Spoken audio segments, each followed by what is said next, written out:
ನಡಿ ಈಗ ಶುರು ಮಾಡೋಣ. ಕೇಸರಿಯಿಂದ ಮನೋಲ್ಲಾಸ ಮನಸ್ಸು ಮತ್ತೇರಿ ಕುಣಿದಾಡಿದೆ ನೋಡು, ಮನಸ್ಸು ಮತ್ತೇರಿ ಕುಣಿದಾಡಿದೆ ನೋಡು. ಕ್ಷಣ ಕ್ಷಣವೂ ಆಚರಿಸಿ ಕೇಸರಿ ಹಬ್ಬ. ವಿಮಲ್ ಬಾಯಲ್ಲಿ ಹೇಳಿ ಕೇಸರಿ. ಪ್ರಜ್ವಲ್ ರೇವಣ್ಣಗೆ ಪೆನ್ ಡ್ರೈವ್ ಸಂಕಷ್ಟ ಕ್ಷಣದಿಂದ ಕ್ಷಣಕ್ಕೆ ಹೆಚ್ಚಾಗ್ತಾ ಇದೆ. SIT ಮಹತ್ವದ ಸಭೆಯನ್ನ ಕರೆದಿದೆ. ಸಭೆಯಲ್ಲಿ ಯಾವೆಲ್ಲ ವಿಚಾರಗಳು ಚರ್ಚೆ ಆಗುತ್ತೆ, ಈ ಒಂದು ಸಭೆಯಲ್ಲಿ SIT ಏನೆಲ್ಲ ವಿಚಾರಗಳ ಬಗ್ಗೆ ಚರ್ಚೆ ಮಾಡುತ್ತೆ. ಪ್ರಕರಣದ ತನಿಖೆಯ ಟೀಮನ್ನು SIT ಈಗಾಗಲೇ ತೆಗೆದುಕೊಂಡಿದೆ. ಹೆಚ್ಚುವರಿ ಪೊಲೀಸ್ ಮಹಾನಿರ್ದೇಶಕ BK ಸಿಂಗ್ ಇದರ ನೇತೃತ್ವವನ್ನು ವಹಿಸಿರೋದು.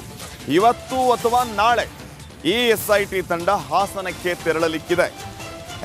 HD ರೇವಣ್ಣ ಹಾಗೂ ಪ್ರಜ್ವಲ್ ವಿರುದ್ಧ ಈಗಾಗಲೇ ಈ ವಿಚಾರಕ್ಕೆ ಸಂಬಂಧಪಟ್ಟಂತೆ ಕೇಸ್ ಕೂಡ ದಾಖಲಾಗಿರೋದು. ಸದ್ಯಕ್ಕೆ SIT ವಿಶೇಷ ತನಿಖಾ ತಂಡ ಇವತ್ತು ಅಥವಾ ನಾಳೆ ಹಾಸನಕ್ಕೆ ಭೇಟಿಯನ್ನು ಕೊಡಲಿಕ್ಕಿದೆ. ಸಂತ್ರಸ್ತೆಯಿಂದ ಮಾಹಿತಿಯನ್ನು ಪಡೆಯುವಂತಹ ಸಾಧ್ಯತೆ ಕೂಡ ಇದೆ. ಇನ್ನು ಮತ್ತೊಂದು ಕಡೆ ಈಗಾಗಲೇ ಈ ಸಭೆಯಲ್ಲಿ ಅನೇಕ ವಿಚಾರಗಳು ಚರ್ಚೆಯಾಗಿ ಎಲ್ಲ ವಿಡಿಯೋಗಳನ್ನು FSLಗೆ ಕಳಿಸೋದಕ್ಕೂ ಕೂಡ SIT ಸಿದ್ಧತೆಯನ್ನು ಮಾಡಿಕೊಂಡಿದೆ ಅನ್ನೋಂಥ ಮಾಹಿತಿಯು ಕೂಡ ಸಿಗ್ತಾ ಇದೆ. ಈ ಬಗ್ಗೆ ಇನ್ನಷ್ಟು ಮಾಹಿತಿಯನ್ನ ನೀಡ್ತಾರೆ ಪ್ರತಿನಿಧಿ ನಾಗರಾಜ್. ಈಗ ನೇರ ಸಂಪರ್ಕದಲ್ಲಿ ಜಾಯ್ನ್ ಆಗ್ತಾರೆ. ನಾಗರಾಜ್, ಮಹತ್ವದ ಸಭೆಯ ಬಗ್ಗೆ ಸಹಜವಾಗಿ ಬಹಳ ನಿರೀಕ್ಷೆಗಳಿದೆ. ಏನೆಲ್ಲ ಚರ್ಚೆ ಆಗುತ್ತೆ, SITಯ ಮುಂದಿನ ನಡೆ ಏನು ಅನ್ನುವಂಥದ್ದು, ಸೊ ಏನೆಲ್ಲ ಅಪ್ಡೇಟ್ಸ್ ಕೊಡ್ತೀರಿ ಬಗ್ಗೆ?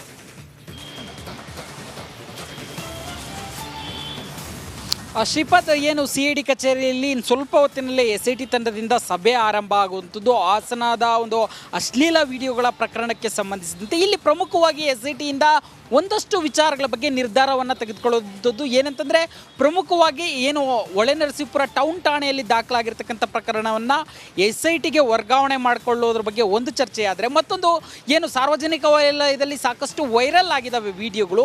ಆ ವಿಡಿಯೋಗಳ ಒಂದು ಏನು ಮಾರ್ಕ್ ಮಾಡಲಾಗಿದೆಯಾ ಅನ್ನೋ ಒಂದು ದೃಢೀಕರಿಸ್ಕೊಳ್ಳಿಕ್ಕೆ ಅವುಗಳನ್ನು FSLಗೆ ಕಳಿಸುವ ಬಗ್ಗೆ ಒಂದು ನಿರ್ಧಾರ. ಜೊತೆಗೆ ಈ ಒಂದು SIT ತಂಡದಲ್ಲಿ ಯಾರೆಲ್ಲ ಕಾರ್ಯನಿರ್ವಹಿಸಬೇಕು, ಈಗಾಗಲೇ ಸರ್ಕಾರದ ಆದೇಶದಲ್ಲಿ ಏನು SITಯ ಮುಖ್ಯಸ್ಥರಾಗಿ ವಿಜಯ್ ಕುಮಾರ್ ಸಿಂಗ್, ಹಾಗೇನೇ SP ಗಳಾದ ಸೀಮಾ ಲಟ್ಕರ್ ಮತ್ತು ಸುಮನ್ ಡಿ ಪನ್ನೇಕರ್ ಅವರನ್ನು ಆಯ್ಕೆ ಮಾಡಿ ಸರ್ಕಾರ ಆದೇಶ ಮಾಡಿರ್ತಕ್ಕಂಥದ್ದು.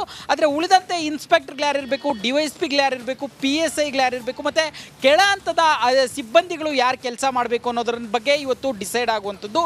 ಈ ಎಲ್ಲ ಪ್ರಕ್ರಿಯೆ ಮುಗಿದ ಕೂಡಲೇ ಏನು ಹೊಳೆನರಸೀಪುರ ಟೌನ್ ಠಾಣೆಯಲ್ಲಿ ದಾಖಲಾಗಿರ್ತಕ್ಕಂಥ ಪ್ರಕರಣವನ್ನು ಇಲ್ಲಿಗೆ ವರ್ಗಾವಣೆ ಮಾಡಿಕೊಳ್ಳುವಂಥ ಒಂದು ಪೇಪರ್ ವರ್ಕು ಶುರುವಾಗುವಂಥದ್ದು.